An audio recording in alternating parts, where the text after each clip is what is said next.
episode is sponsored by Lost Galaxy TTRPG. Dungeons got you down? Having trouble finding your path? Cthulhu no longer returning your text? We've all been there. Every now and then you gotta mix things up with a new system. But Arthur, I hear you say, we can never decide what to play. I love fantasy, and they want to play a science fiction game. Don't get me wrong, I like Doctor Who, but when I play a tabletop game, I really prefer to be a tabaxi. This is where today's sponsor comes in. Lost Galaxy is a science fiction fantasy role-playing system that doesn't sacrifice the science for the fantasy, or the fiction for the reality. There is something here for you, no matter what type of game you want. You want to do the Star Trek thing and focus on space exploration? You got it. You want the brutal, grim darkness of the 41st millennium? You can do that too. Or, you can also just have a fun pickup game where you and your orc co-pilot just hop around the galaxy having a fun time. More than that, though, Lost Galaxy is built by players for players. Everything about it is designed to give you the most satisfying role-playing experience you've ever had. Head on over to https://lostgalaxy.games/ to sign up for their newsletter and learn more. Now, on to today's episode. Welcome to episode 32 of Slay the Stars. Last time, Zem received a visit from Nox, the deity of night and magic. Zem was ripped from that dream by Dale's screams as they were attacked by another strange group of aberrations. In the night, they lost another friend, Drea. The group continued north until they made camp. This should be the last night that they have to spend before making it to the piney forest that marks the elven lands around Annenfell. Amara appeared to Shar, and he's gone to speak with her. And that is where we will pick up today. Shar, as you sit down, she puts her hand out to you and puts it on your shoulder. And she says, "Shar, are you okay?"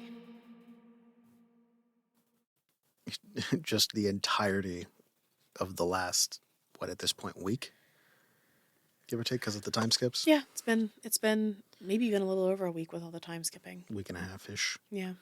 Just kind of hit him all at once. Go, no, but I will be.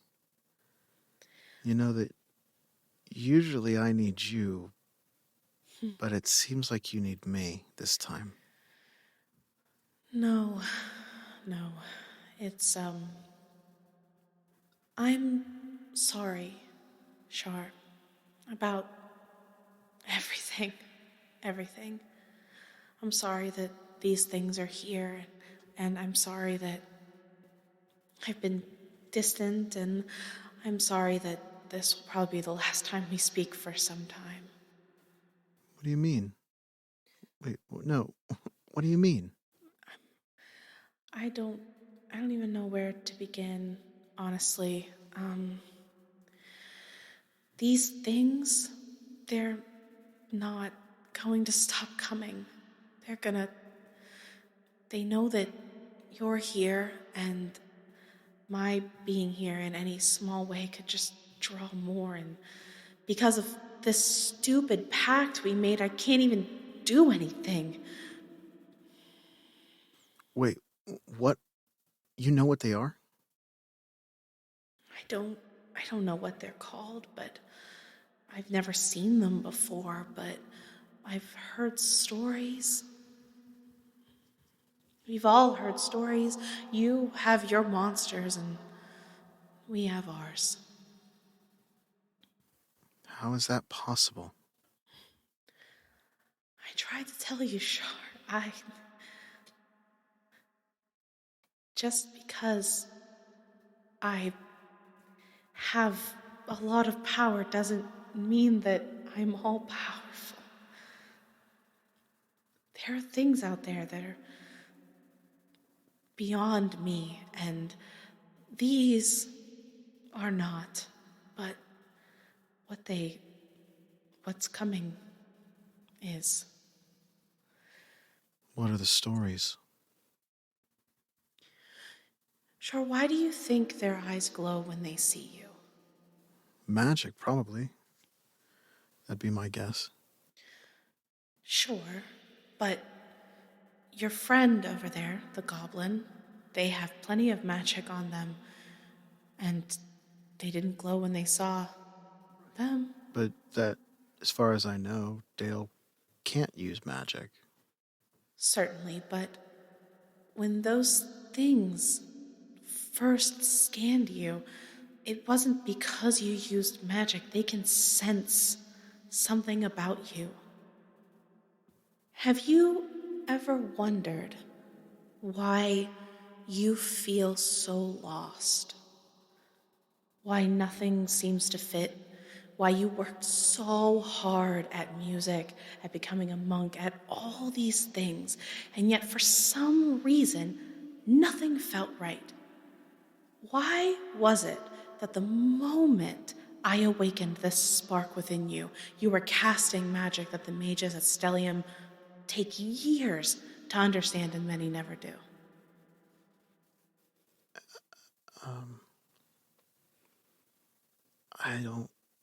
I don't know. I hadn't thought about it. You're not human. Sure. What are you talking about? Of course I am. No, not completely. I don't know how it's possible, but I'm sure of it. You and Zamira are of celestial blood. It's the only thing that makes sense. But even if such a mating was even possible, my people can't come here. They can't be here in this way, not for 2,000 years, which means one of them either found a way around the pact or the two of you aren't from this place either.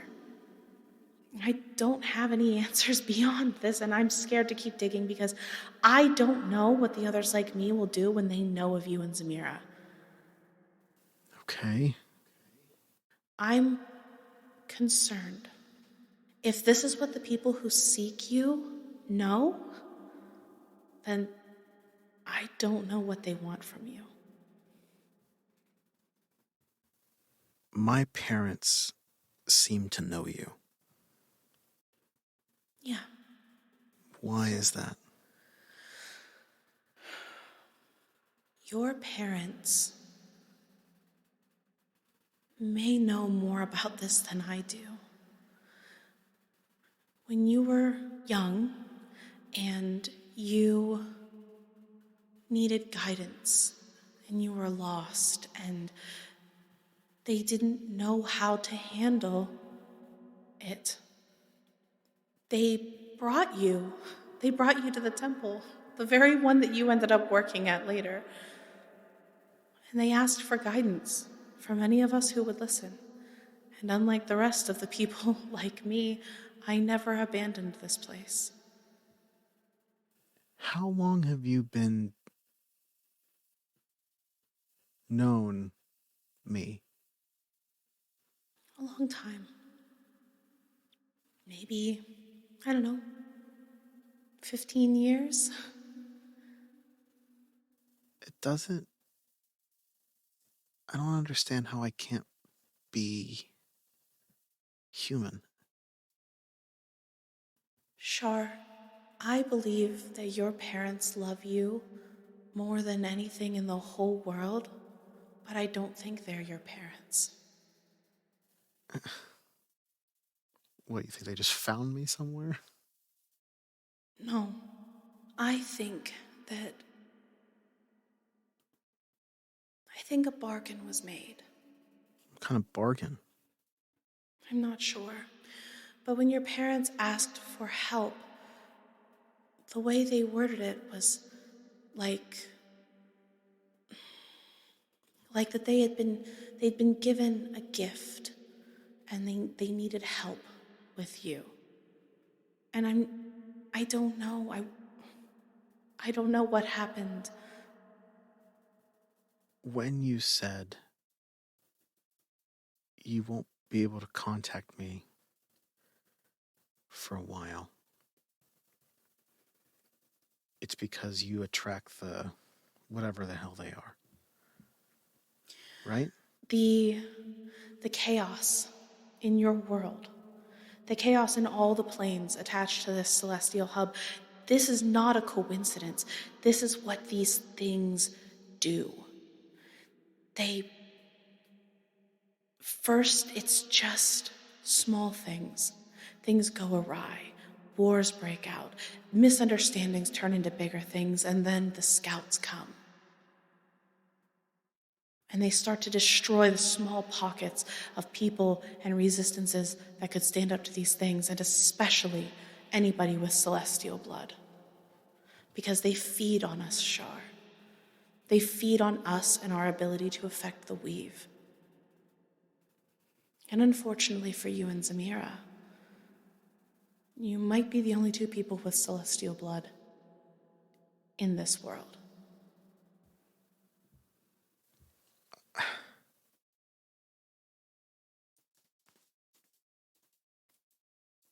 That is a hell of a coincidence. This isn't the only world, sure.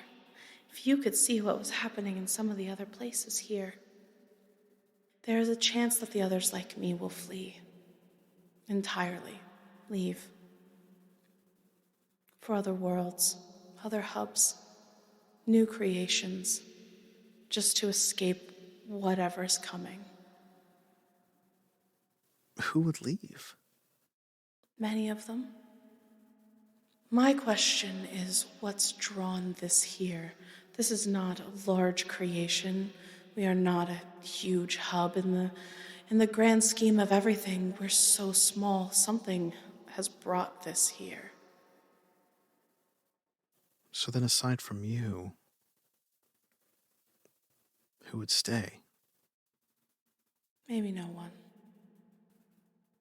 If someone like you were to be doing something similar to what you're doing, would that do the same effect with these? What do you mean? Would it rile them up more, make them more active? So using our power and our gifts, potentially, yes, could draw them, but it's the presence of our magic. It's the presence of us here that draws them, that fuels them. And if you were to leave, would they? No. They're here for the hub. They're here for us.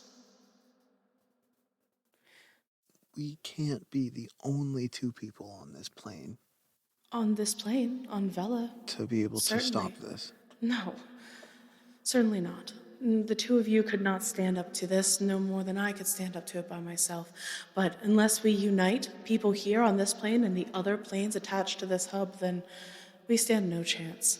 I've seen much, or I've heard of much larger places being completely devoured by this thing.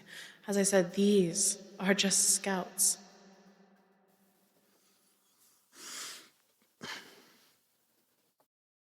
But it's not all bad news. The elves are up to something because we can't pierce into their city. At all? No. We can't see what's happening there. Not even Primus himself. How? Is there any other places like that? No. That's the only one. The only one. So, in theory, it would be safe. Maybe. Potentially. It at least means that they have some capability. It at least means that they know something is coming because they are protecting themselves. The garden was attacked, wasn't it? It was. How bad? It's bad. bad, Charlemagne. It's bad. So as long as we're in Annenfell, I can't talk to you. No. I'm sorry.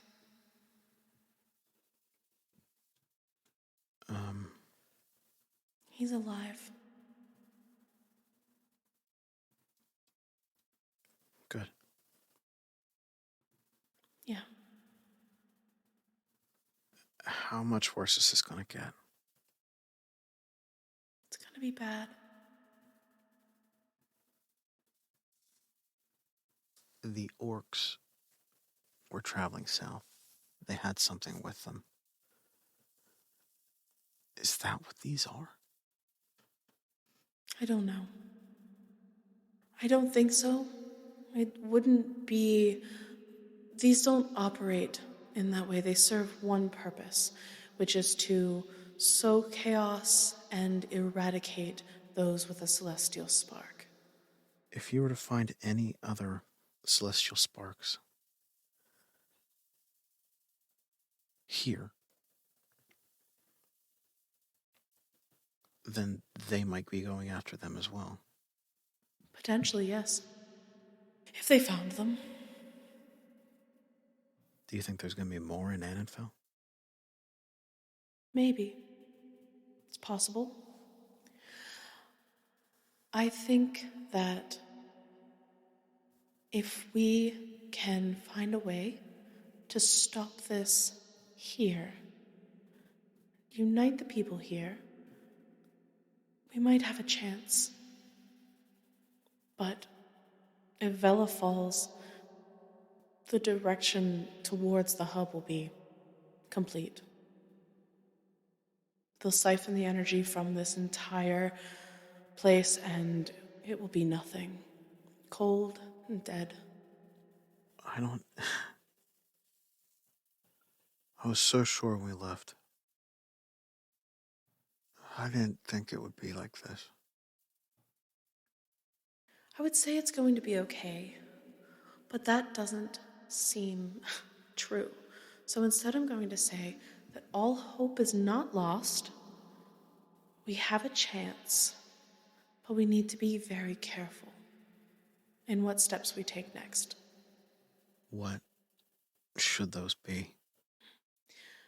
You need to go to the elves and see what they know. And I need to convince my people that this world is worth fighting for. And these worlds are all worth fighting for. Which side is Ulrich on in all this? He's dead, Sharp. What? Yeah, he's dead. How? I don't think you want to know the answer to that question. There were not many people at the garden who could have accomplished such a feat.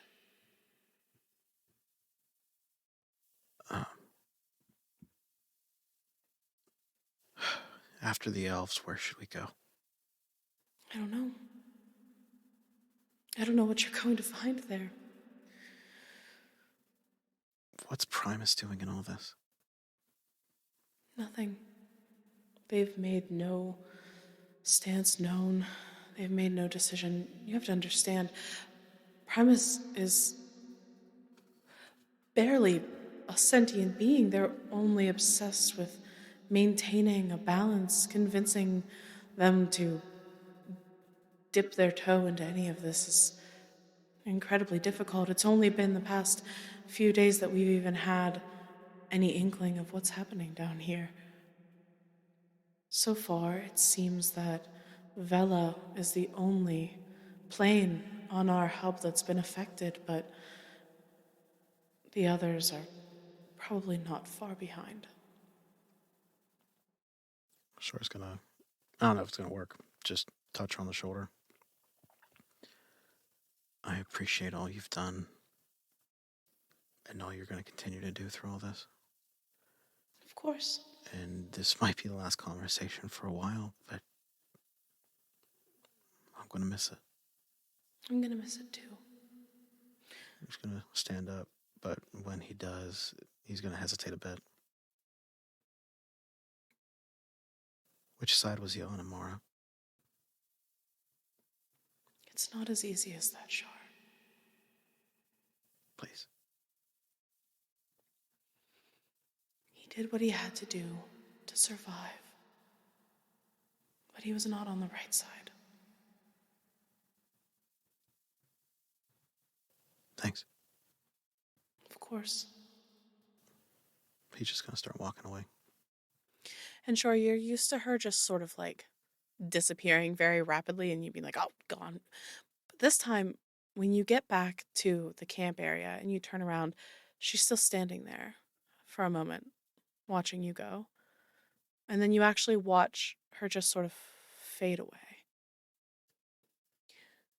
In the meantime, Zem, you're sitting there, very curious about what Shar is talking about, trying to mind your own business. And the thought crosses your mind like, what is this gift that she gave? I felt something, but I'm not sure. And you start focusing on your powers, on your hands, how different you feel. What does that look like for you and what happens? That's a good question. So are we talking one by one? Yeah. Just kind of give a little life to it. What do you find out that you have that you did not before? There's one sense that is like a cousin to a sense that I'm like the way that my magic feels already. And it's cold, but not like cold that we're used to, like not like temperature cold. It's like a feeling of darkness and chill. Okay. um and when I focus on it, a hand very close to my mage hand, but more kind of zombified, appears Okay. instead. I dig it. And then there is something that's very different from anything that I've had before. And when I focus on that, I start to feel a little overheated. Like I'm kind of tugging at my jacket that I have on, and I push like the hood back and I'm like, "Oh god, it's hot in here." And what that like a kind of, when you look at something that's cooking or hot and like the steam, it's not steam, it's like that shimmer that happens. Yes, I know what you're talking about. Yeah, like I'm looking Like at the heat waves. the heat waves. I'm looking at my hands and it like they're kind of doing that a little bit. Like it just kind of like, oh god, it's so hot, and I stop concentrating on that. And then the last thing that I kind of feel is like backed by anger a bit. It comes from a place of like anger, yes, but also a little bit of fear. um and it feels pretty powerful.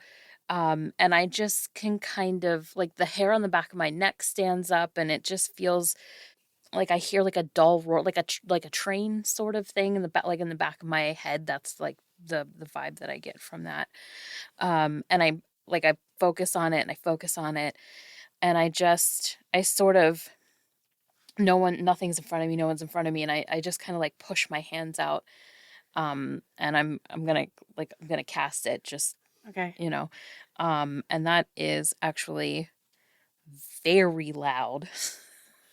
I want this to be as Char's walking back. He's like distraught. He's just been like rocked emotionally by this conversation. And he's like, oh God, I gotta tell Zem. And then it's just like, boom.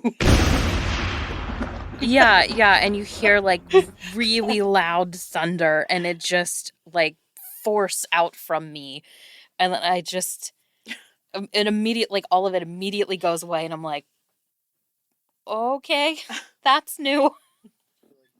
You see Char like from behind like a tree, just like, what the fuck was that? For those keeping track at home, Zamira was given the Magic Initiate feat as a gift from Nox. So, Shar, you now approach Zamira. How are you describing all the things you just learned? You okay? Here's some soup. You okay? Here's some soup. I'm just imagining. It's okay. It'll feel better. I want that on a shirt. You okay? Here's some soup. And there's a bowl of soup. Write that down. Where are Dale and Zuvi? I picture the two of them have actually sort of become friends a little bit. They're sitting off to the side, and Dale is teaching her how to cheat at cards. Excellent. Okay. I'm going to grab Zem, kind of walk a little further off. Okay. I'm going to use the message to Rafe feature. Okay. I'm going to wait. And normally I would be quiet when I'm sending these messages, but I'm going to be very concise and say it out loud. Ulrich is dead. Be afraid. That's all I'm setting to Rafe. Rafe just sends back, noted. I'm sorry, what? The garden. Yeah. It's gone. What about... He's alive. That's good. Oh. Is it good? No. Yes, but no. I'm gonna grab your arm.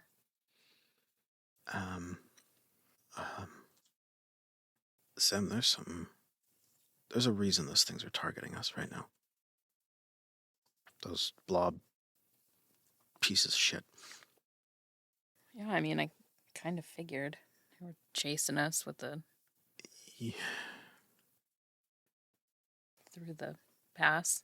It's your blood. My blood. What do you mean?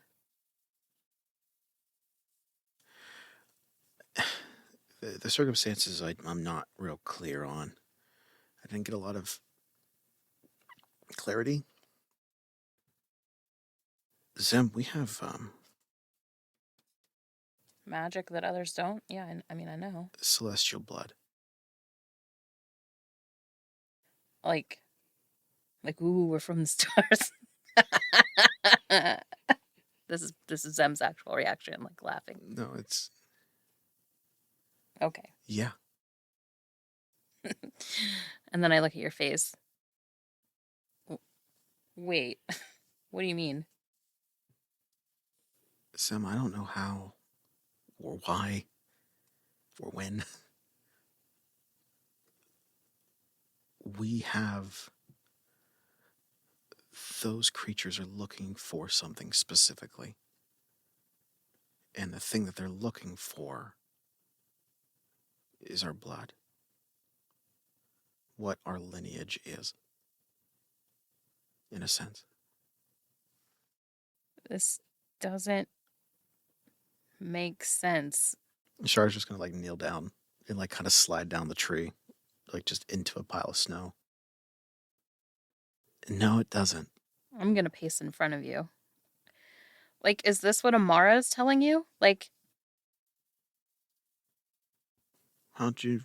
Yeah. Yeah, no, I saw who you were headed to. I'm sorry? I saw her. I don't know. I saw her. I figured she showed herself to me. Shar's just kind of got to look over by the river. Is she still there? No, she's gone. Have you ever seen her before? I haven't, right? Nope. No. Yeah. That's exactly what she told me. I mean, I mean, she might be a god and all, but I don't know. She has her own agenda. I mean, she could just be telling you things to put you in a place that she wants you to react or do something. They always want something. She's not wrong, though. Because what I thought they were... Those things, when they were facing anybody else, their eyes are black. They reacted to us. What do you mean? Their eyes weren't black? You're right. Because What are... they had stars in them. Yeah. When they saw us. And not for anybody else. It didn't react to Dale. Without their magical bling. So, like, I mean, but what does that have to do with? I still don't understand. Like, your parents are still your parents. My parents are my parents. As much as I wish it wasn't true. Do you remember something that your dad said? Which part? Well, last night you saw him. He said something about not being very lucky. Last night? The last night. Oh, the last night that I saw him. Yeah, I mean, but he's got his own issues. Like, I mean, he's just What a drunk. if that's you? What if what's me? The luck. What if... I don't know how long ago. What if he traded in his luck for you? Somehow, I don't know. I would like, in this moment, for both of you to roll me intelligence checks. Just No straight bueno. intelligence. Ooh, 13. 22. Char, you're going down this line of reasoning. You're laying it out. You thought, when you heard that in that moment, you were like, maybe Zem's dad is mixed up in some Fortuna cult deity, something. You're not really sure, but there's definitely something here. Zem, you start thinking about it. And you've heard both your parents and Char's parents talk about their lives when they were before the two of you were born. Your dad was a poor fisherman. Your mom was a poor fisherman's wife. Char's parents were struggling artists that couldn't afford a place to sleep in. And now, all of a sudden, Char's parents are the most well-known bards in the entire world. Your mom basically runs the biggest criminal syndicate in the world. It's weird. It's weird how their luck suddenly turned around. If you've put Illuminati in this campaign, I will actually kill you. I'm warning you. You get one. So then I'm gonna stop my pacing and I'm gonna stand and I'm gonna look out across the icy water. Zem, they knew her. They knew Amara. Uh-huh. It's like not a committal but like a dismissive like I'm still thinking things through. Something's going on in Annenfell, Zem. They can't see what's going on in Annenfell. Zem, have you told Char that you saw Nox? No. Okay, just wanted to clarify. I'm gonna start like breathing kind of like, oh God. I'm gonna like drop to my knees and dig in my bag and I'm gonna pull out oh no. Dumbass. I'm still gonna drop to my knees, but I'm gonna take the pendulum off. And I wanna ask some questions. Guidance. Can you do guidance on this? Sure. Fucking nat 1. And I would change it, but it doesn't matter. 1, 2, 3. It's intelligence, right? Yeah. 4, 5, 6. So 7 total.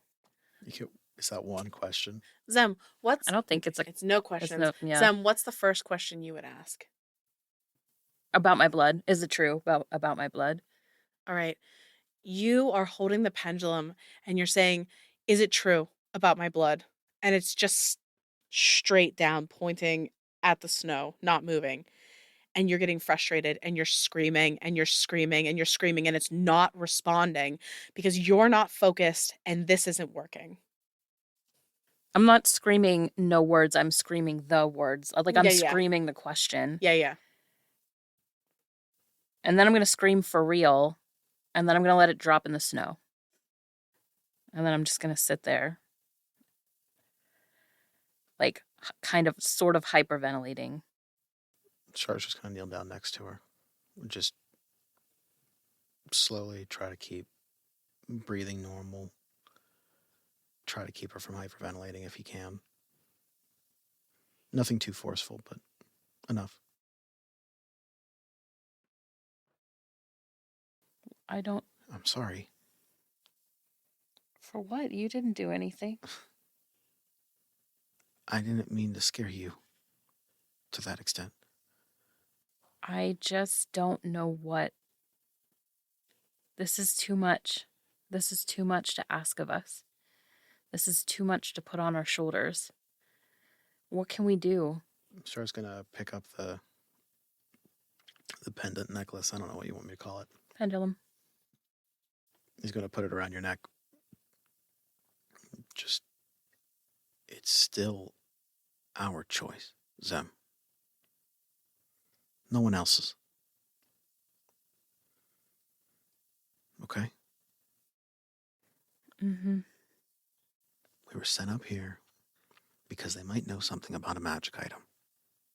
Let's just focus on that for now.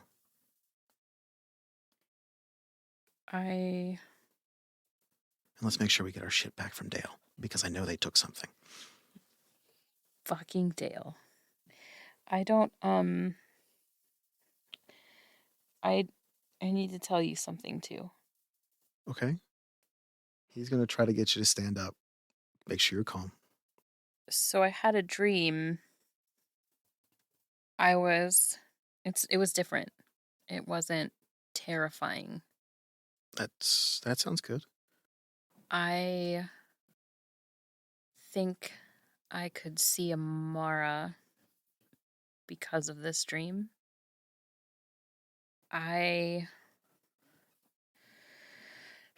Okay, so I was by the river, not in it.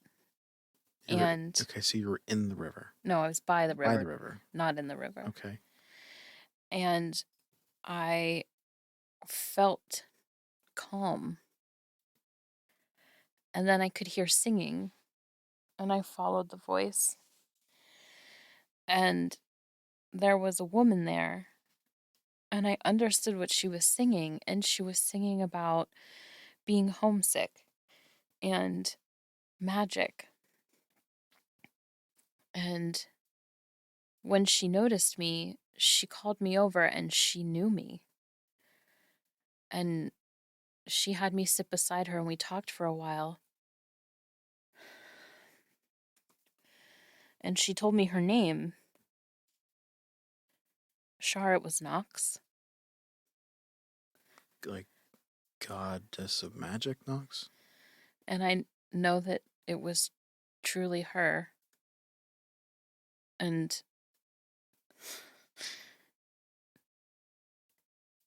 she said things to me. She said, I think she wants me to be her puppet. And basically said that there's going to come a time when I can choose to stand down and do nothing and not act. And that I would know when that moment came.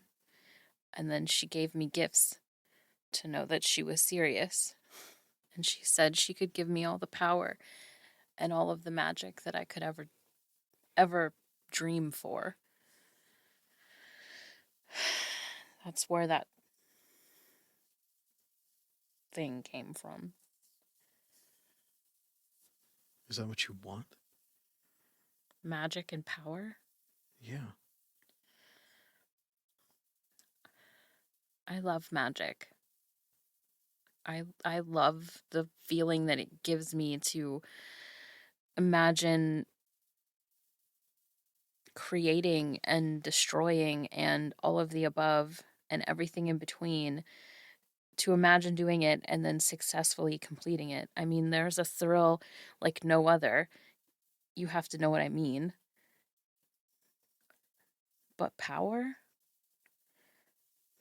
I don't want power beyond just being able to live.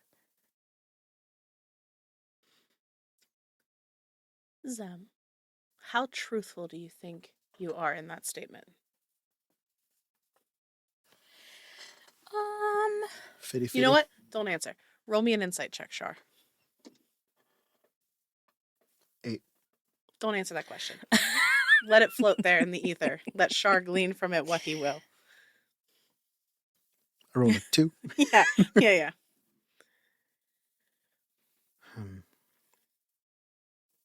I don't want it at the cost that it seems like is going to need to be paid. But the choice is still yours, right? So it seems as of now. Well, whatever you decide to do at that point in time, I'll trust you'll make the right choice.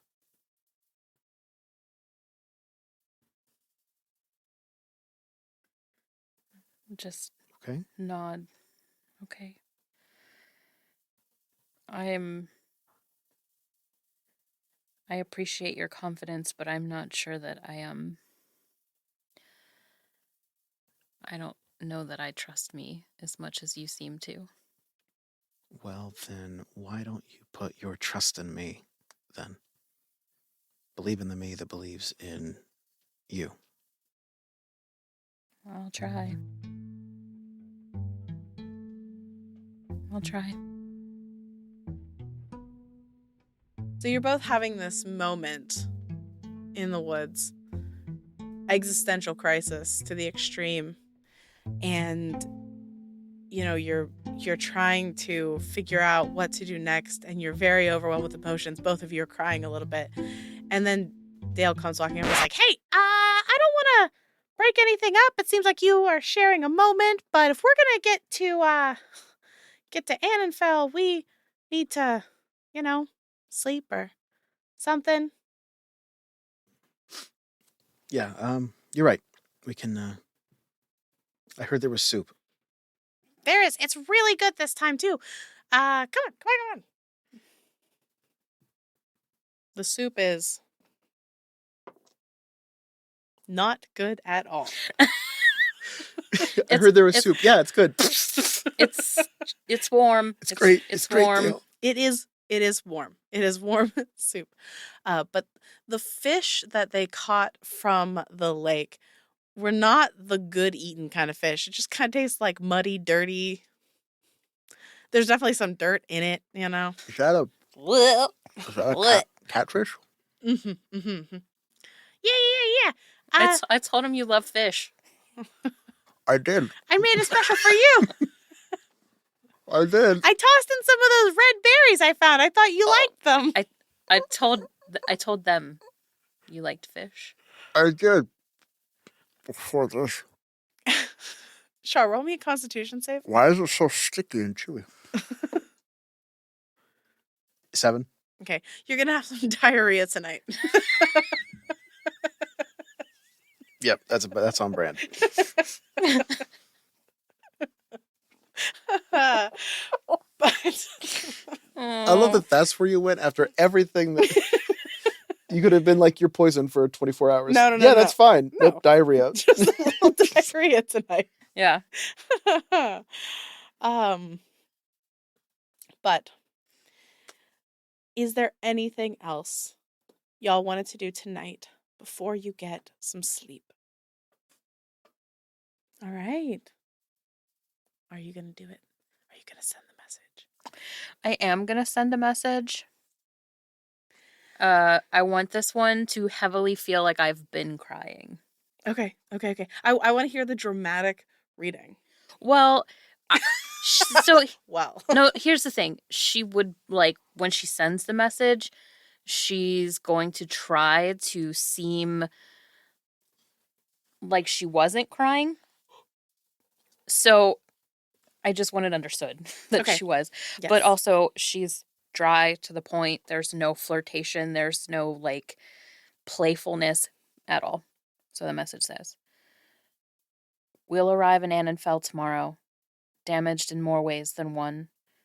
Reconsider tying yourself to me, us, for your own sake."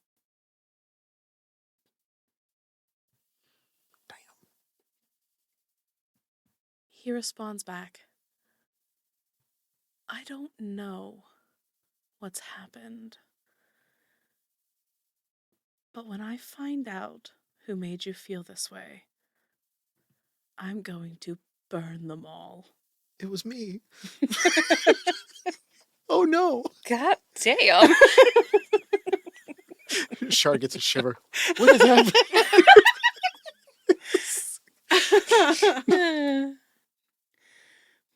And then there's a pause. And he says, "Perhaps I need a vacation." Yes. You pass a semi-comfortable night. No creatures, no fights. Just dealing with all the thoughts and anxiety from the day. You get some sleep. You wake up the next morning. Dale woke up before you, and Dale's already started cooking, and it's all right this time. God damn it. It's an 8. Last time it wasn't 2. It's all right. It's better than the soup. Shar, roll me a Constitution save.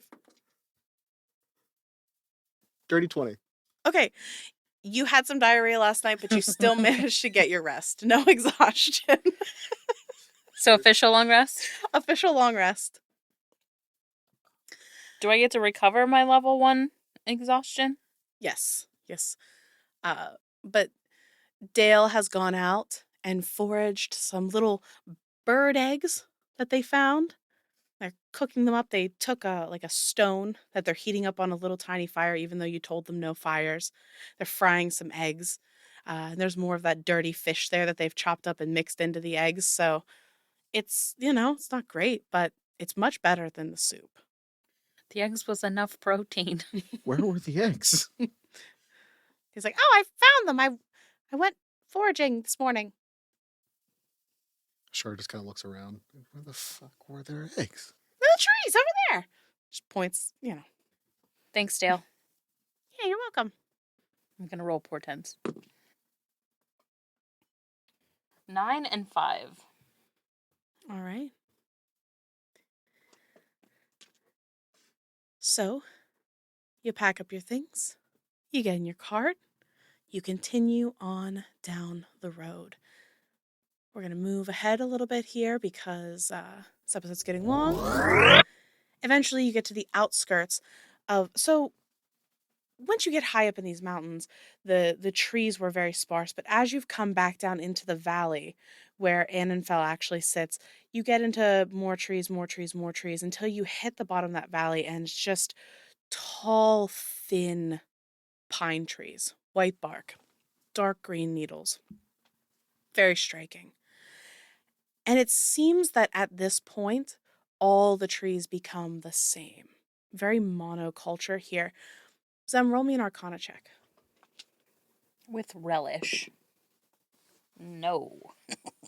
Hold on. How much relish do you need? A D4, perhaps? You said Arcana? Mm-hmm. It's a 10. Nope, 12, sorry. Are you guiding? I mean, if I can. Sure, I'll let you guide. It's a 13? Cool. 13, so maybe. Up to this point, the world has seemed very pristine here. Not a lot of human or otherwise agriculture. Nobody's been here deforesting. You get down here into this area, and all the trees are the same. And all the trees seem to be evenly spaced. And you know two things. Either this is real, and somebody deforested this whole area and specifically planted these trees like this, or two, this is magic. You're not sure which. Your Arcana check wasn't high enough. Mm-hmm. As you start to get into the forest, immediately you see a person approaching you. They're tall, very thin, long ears, long brown hair, wearing very stereotypical, almost like comically elf ranger attire. Green shirt, brown pants, wooden bow, arrows that seem like they were home fletched, looking not super official. And they approach you and they say, "No one's allowed in these woods." We're an emissary. I don't care who you are. No one's allowed in these woods. Do I believe them? Mm-hmm. Go ahead, roll. Oh, shit, come here. Oh, 16. On my shoulder. That was gross. You're disgusting.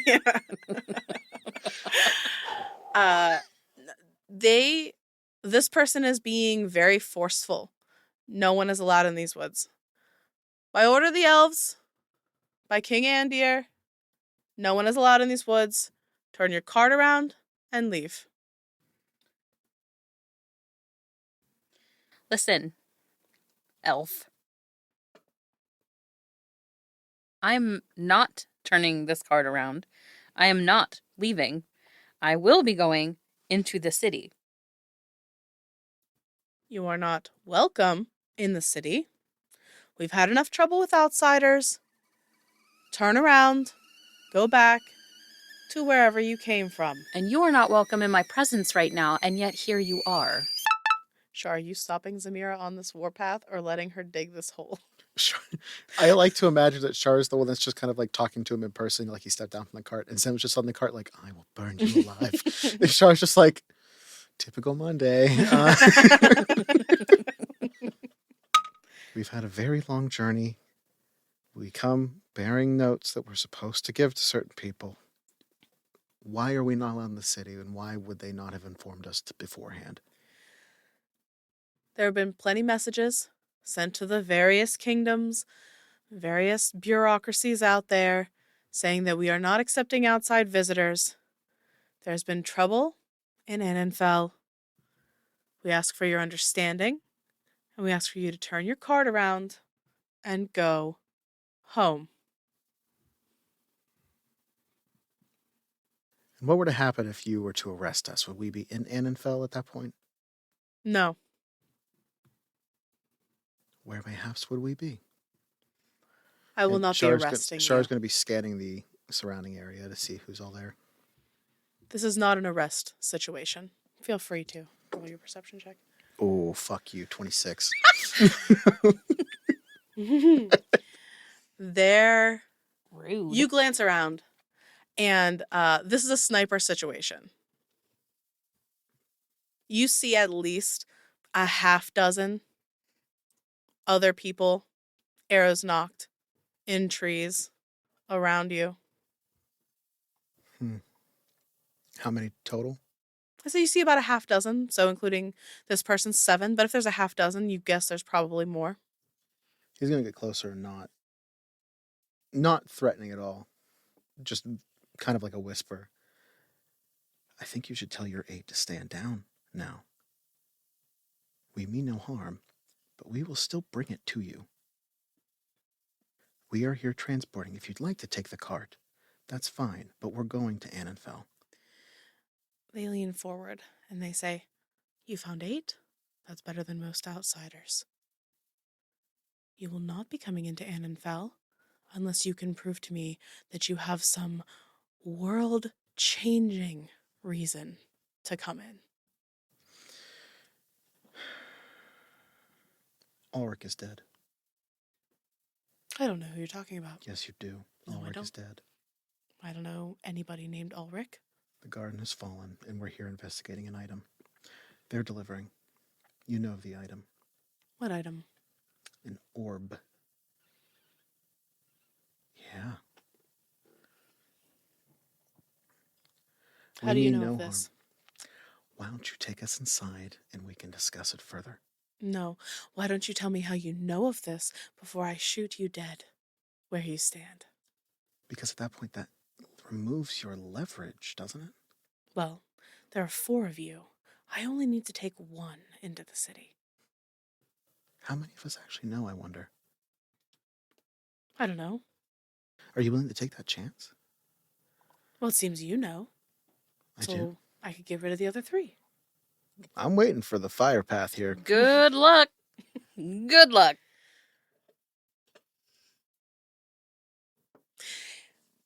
They relax. All right, but I'm going to warn you. You might never leave. Honey, by the end of my visit, I'm telling you, I will be leaving. I don't plan on staying here forever. Just let us in. Escort me in. I'm not even Sure is asking gonna to This go is switch in. a over. polite warning for you. If you see what is in this city, we can't let you leave.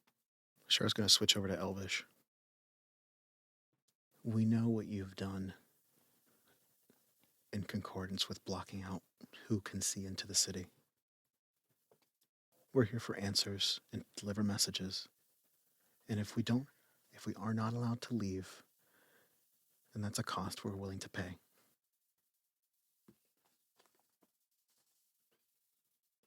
All right.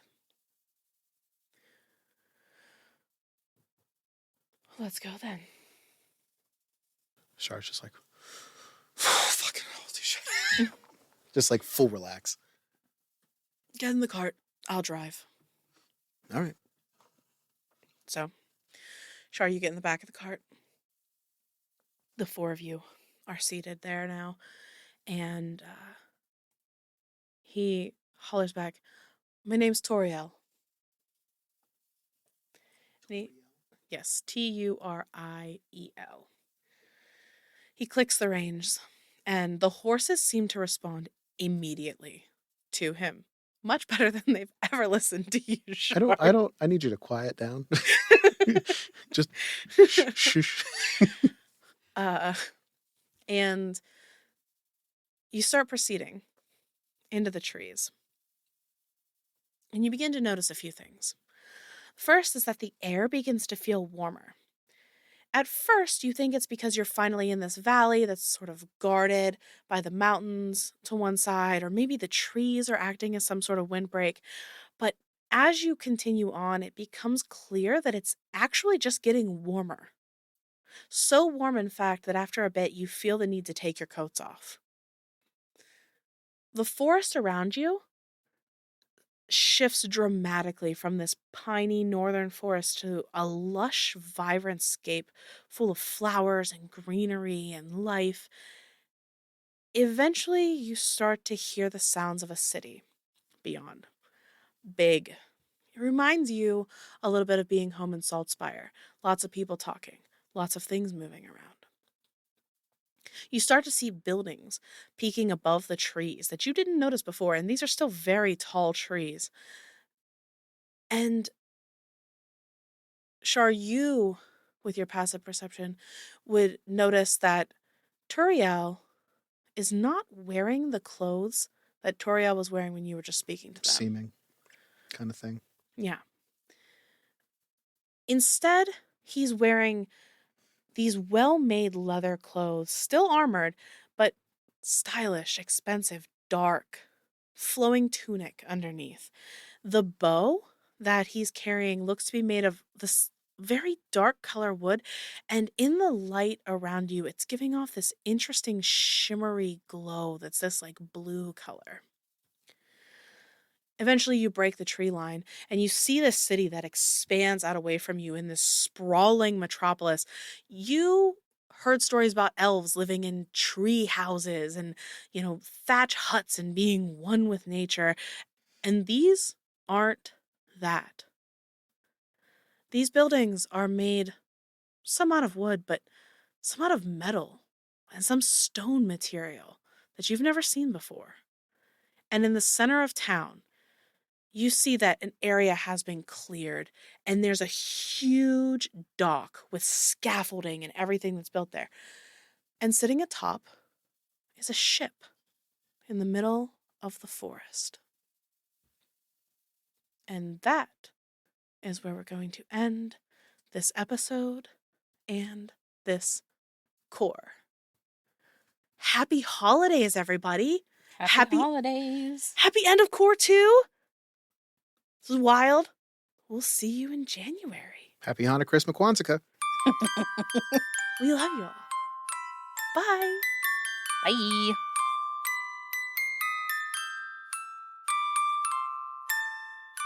You said we were leveling up? Oh, crap. Happy Christmas. It's a good thing we're still recording. I forgot. We're leveling up. Level up. Level up. All right. So. Since it's Christmas, counter-argument.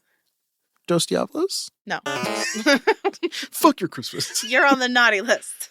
So, Zem, what are you taking a level in? Sorcery. Wizardry. Sorcery? You just named two different things. Wizardry. Sorcery. Sorcery. Sorcery. I'm going with wizardry. School of Divination. I am leveling up there. All right. Dope. Sure. Cleric. Don't ask me to brain after 6 hours of recording. 7. This makes sense. You just had your final meeting with Amara for a while, so snag that cleric level. Mm-hmm. Something tells me I'll be taking another monk level at some point soon, and that makes me sad. Yeah. Just as a reminder, we take max hit points, so no rolling involved with that. Now we're done. Bye. Thank you for listening to Slay the Stars. I hope you enjoyed the episode. We want to thank our sponsor, Lost Galaxy, again for supporting this session. You can head on over to https://lostgalaxy.games/ to read more about the game and join their mailing list to be notified about their upcoming Kickstarter and other updates. With over 200 different class combinations and dozens of skill options, Lost Galaxy is sure to have something to fit your playstyle. That address again is https://lostgalaxy.games/. You can also find them on Facebook and Twitter at Lost Galaxy TTRPG. Our awesome intro music is brought to you by the one and only Isaac Vyers. Character designs by the lovely Cam Gonzalez. Produced by our very own Leah Hemrick. Graphics designer, the one, the only, the me, Jen Kearney. And last but not least, our audio engineer, Arthur Polino. Thanks for listening.